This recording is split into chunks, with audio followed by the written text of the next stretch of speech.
like in the starter set, there are tokens. There are 3 sheets of tokens to cover all the monsters you encounter in the adventure, along with 2 poster maps that depict all the locations. So once again, it's an inclusive, all-in-one experience. On top of that, there's a DM screen that comes with this product, so DM absolutely gets everything they need to start running D&D in this one box.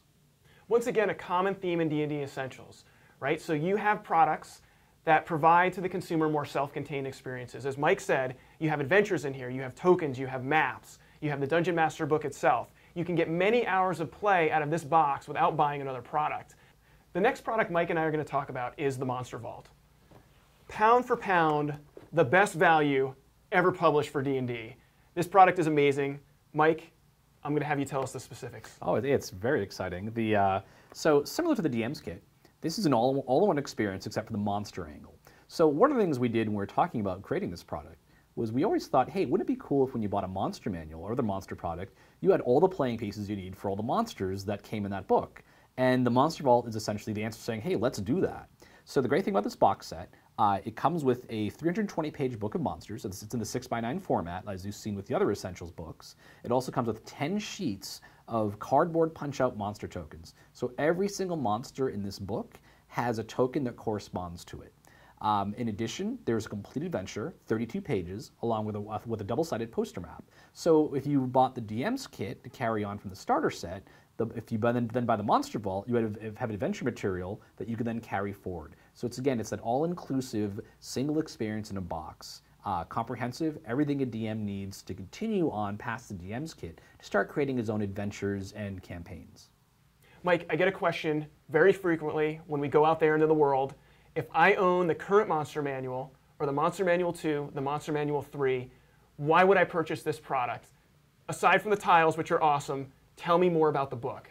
So the key is only about a quarter of the monsters in the book are picked up from prior sources. So for example, the orc entry has all new orcs. There are some monsters that are just classics, like a carrion crawler. That's just a fundamental part of D&D that we wanted to feature in the product, so we just would pick up, say, that monster without changing it. But 3/4 of the monsters are brand new design, and with the quarter that you do get that are old, you're getting the tokens for them.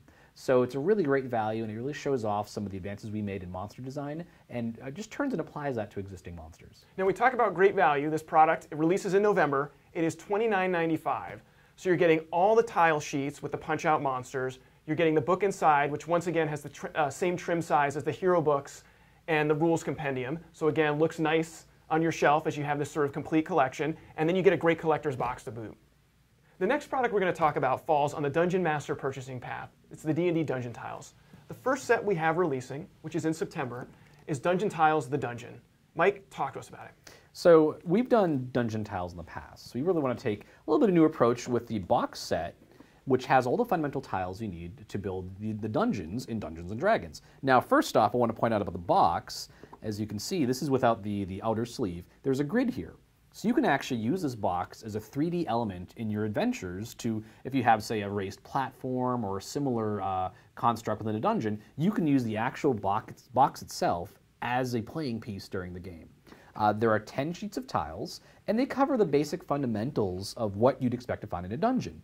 So there's some, different, like a throne, a feasting hall, and then on the opposite side, we just have some plain dungeon areas, so the DM can just make up stuff as he goes or create his own adventures and add smaller elements to these blank tiles.